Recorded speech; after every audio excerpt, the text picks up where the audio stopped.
Hey guys, it's Goldie, and today we're taking a look at the June developer blog for Coral Island. The team has promised us that they're going to put out updates every 2 months, and so far they have delivered. Surprisingly, what they haven't delivered is a release date for the 1.1 update that we've all been waiting for. So it seems this update must be much bigger than we were originally anticipating, so I'm really excited to dig into all this new information. Please be aware that there are mid to late game spoilers in this update, so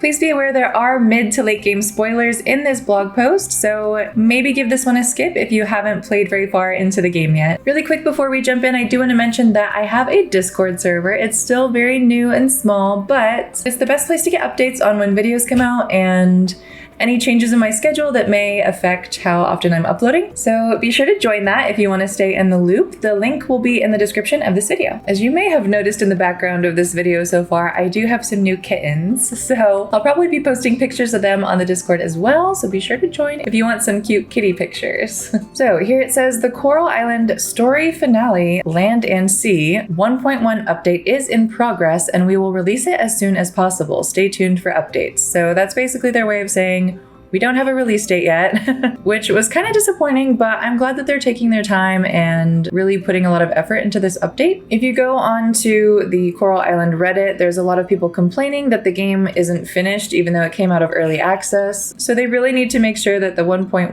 update is complete and fulfills everyone's expectations for what the game was supposed to be with the 1.0 update. So right off the bat here, we have new Townies, new Merfolk Townies, which I thought that we had probably seen the last of the new characters, but I was wrong. So let's take a look at these guys. We got Galoong, Etna, Toadie, and Lannin.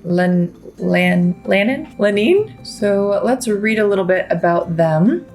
It says, hey there, beautiful, talented, brilliant farmers. Buckle up because the 1.1 update is bursting with amazing new features and the most adorable NPCs ever. And guess what? There are even more new merfolk waiting to be discovered. Meet some of the new merfolk. We got Galoong. This guy is the sculptor of the deep. With an incredible talent for turning sand into masterpieces, he spends his days lost in creativity and deep conversation with his BFF, Lannin. His longtime partner, Viren, also sculpts, but it is Galoong who runs the shop. His art is all about celebrating the sea and protecting its beauty. So that's this guy right here. He's the sculptor and he's going to run, I guess, an art shop in the Merfolk Kingdom, so that's cool. With his longtime partner Viren, who I don't think we've seen before. So no, we haven't seen Viren before, so that's another character that we can look forward to meeting in the future. Moving on to Etna. Deemed the most beautiful sea creature in the entire universe by her adoring husband Tahat, so sweet, she spends her day tending to her garden, and that charming sweet smile, she passed it on to her daughter Denali.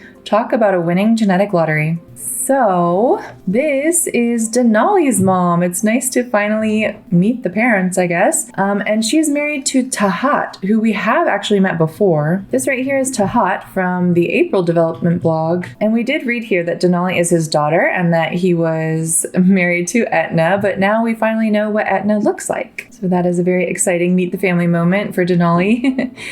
Next up, we have Toadie, the friendly general shop owner with a knack for finding great deals on rare items. He's always got the latest in stock, from fresh Petalia seeds to unique sea spices. Toadie runs the shop with his amazing wife, Lawu, who is a wizard in the kitchen. When he's not minding the store, Toadie loves exploring coral forests and dreaming about life above the waves.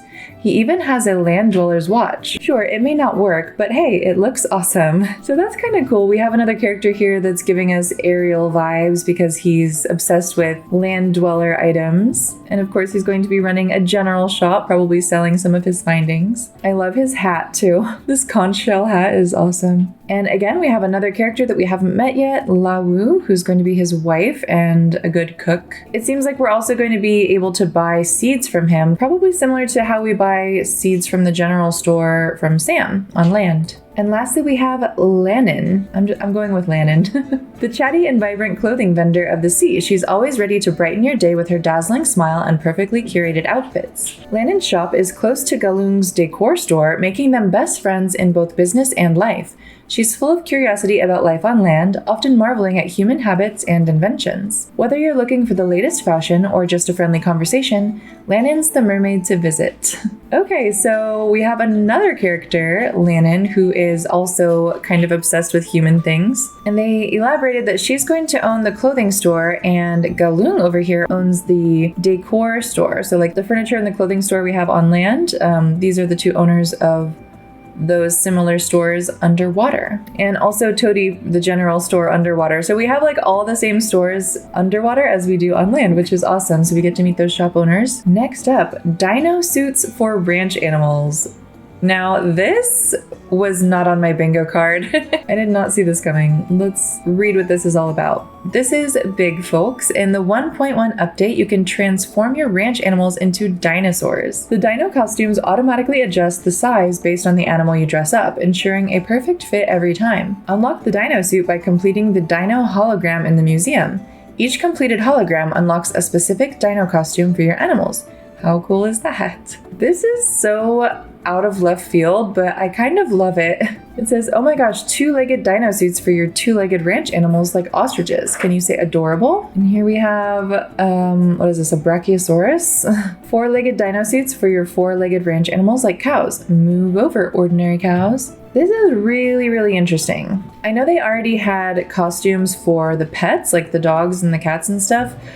For the people who backed the Kickstarter, they got special mythical costumes basically that you can put on your pet. So they're using the same mechanic here, but now for the ranch animals, which I think is really cool because this opens up so much opportunity in the future for different themes of costumes that you can put on your animals. So I'm actually really excited about this. And look how many varieties there are. You can zoom in here a little bit. There's Stegosaurus, Triceratops, and it adjusts the size too. So you can see a teeny tiny Triceratops.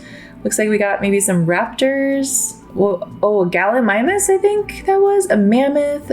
Like every dinosaur that we've found for the museum, I think can be turned into a skin for your ranch animals. So this is pretty big news. They weren't kidding about that. All right, next up is Gacha prizes. Introducing the Gacha feature. There are two Gacha machines to explore, one at the recycling center and another in Savannah. Keep cleaning up trash to earn rewards and fuel these exciting machines. Daily rewards. Open daily to see what fabulous loot awaits you. It's like a gift every day. So to be honest, I'm kind of new to the concept of gacha machines. I don't know how I missed that whole thing, but from what I understand, you basically collect things to put into the machine and it will give you like a random prize each day. Also, look at this tumbleweed. This must be in the savannah. I'm really excited to see what the savannah looks like. Here it says, unique inputs. Different gacha machines require different materials to operate. Turning trash into treasure is what we do best, you clever recycler. Oh wait, one of the gacha machines is the recycling center? I didn't expect that. I knew that they had to do something with the recycling center, but I was not expecting it to just be a gacha machine. I kind of wish that it was something a little bit more interesting than that. I don't know. I'm hoping that it still plays a big part in the story because it feels like it should, right? The recycling center should be a big part of the story of cleaning up the island. So I don't know. I might be disappointed on that, but at least it'll be used for something, right? So here we get a closer look at what it's going to look like when you actually use the gacha machine. It looks like a bunch of these little balls come out and then what, you get one of them, I suppose? I'm not quite sure how that's gonna play out. Let's take a look at some of the things that we can collect though. So here we have a Shrumba statue, an Ursa statue, a mushroom campfire. Okay, so these are all like mushroom themed furniture items. This is really cool, but also it looks like there's other items that you can possibly get, like random mushrooms and materials, like resources. There's 3 different tiers, and then there's special rewards. So I wonder if the special rewards are like rare drops from the machine or something like that. I don't know. I'm not 100% sure how this is going to work, but I'm excited to find out. Here's another gacha machine. We can see, some pufferfish.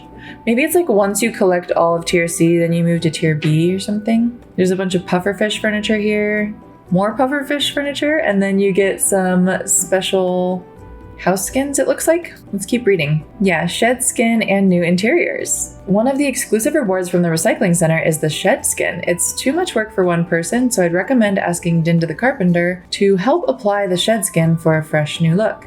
I chatted with Dinda and she's more than happy to help you out for free. You're welcome. Awesome. So look at these, they're so cute. We get, this is the normal shed.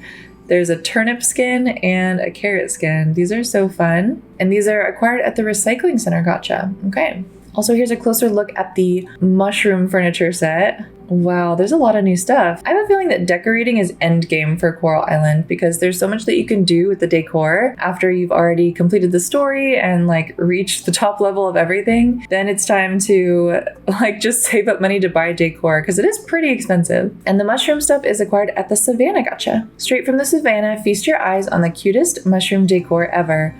The bookshelf in particular is simply too cute for words. You'll want to decorate every inch of your home with these delightful pieces.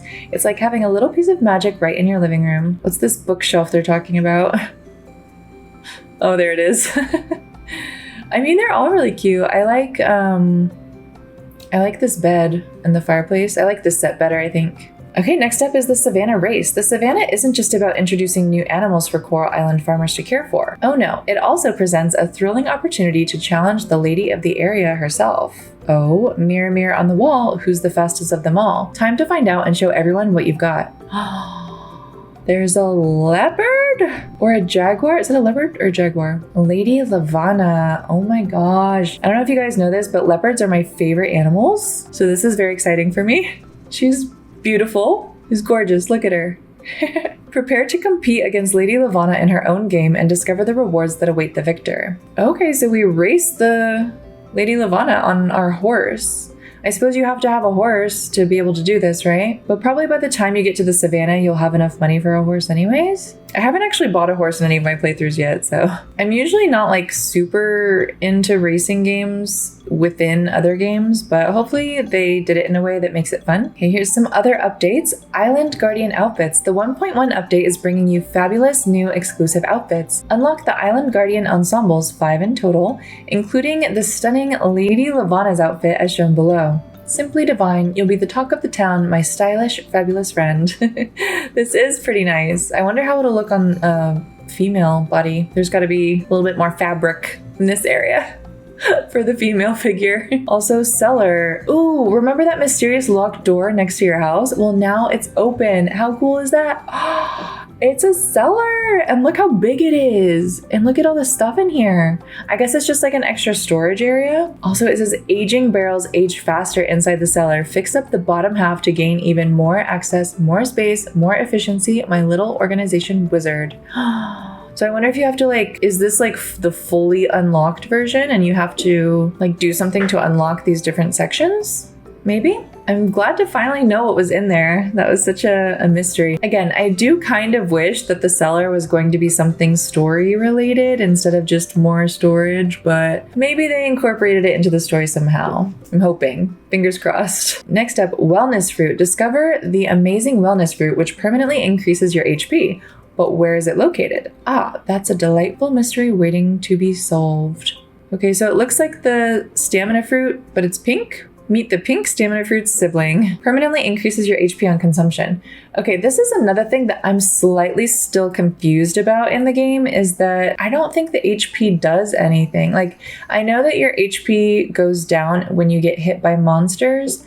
However, at least in earlier versions of the game, if your HP goes all the way down, it didn't seem like there was that big of a consequence for that happening. So I know that there's been a few updates since I last tested it, so I should probably test it again before I make any blanket statements, but I hope that they kind of incorporated more of a penalty for having all your HP run out so that this would actually be more of a useful thing to need, you know? Next up is Luminous Sprinkler. Get ready to sparkle up your underwater garden with the new Luminous Sprinkler. It's sparkly and oh so pretty. All right, so instead of a water sprinkler, it's a light sprinkler, and look how beautiful that is. I love that. I'm a sucker for anything sparkles, honestly. This is awesome. And of course we knew there was going to be the equivalent of a sprinkler underwater, so it's cool to see what that looks like. And lastly, we're getting a brief look at multiplayer. So it says, now let's talk about another major update for the future, multiplayer. While diligently working on the 1.1 update, we've also been crafting and refining the multiplayer experience.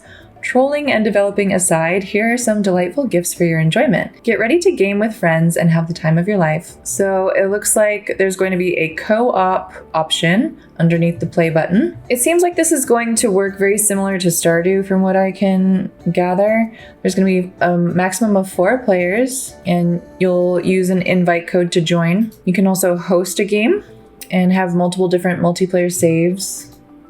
And of course, they're going to give us some gameplay settings to dictate how we want things to run in multiplayer, like profit sharing, the money style, being separate or together, the housing layout, how you want your house to start, and things like that, invite only. So there's a lot of ways that you can customize this to make it the best multiplayer experience for you. Oh, this is so cool. This is going to be fun. I mean, like I said, very similar to Stardew. You can have all 4 people with different rooms in the same house. And there's going to be a group chat, of course. Oh, you can also see everyone on the map. That's awesome.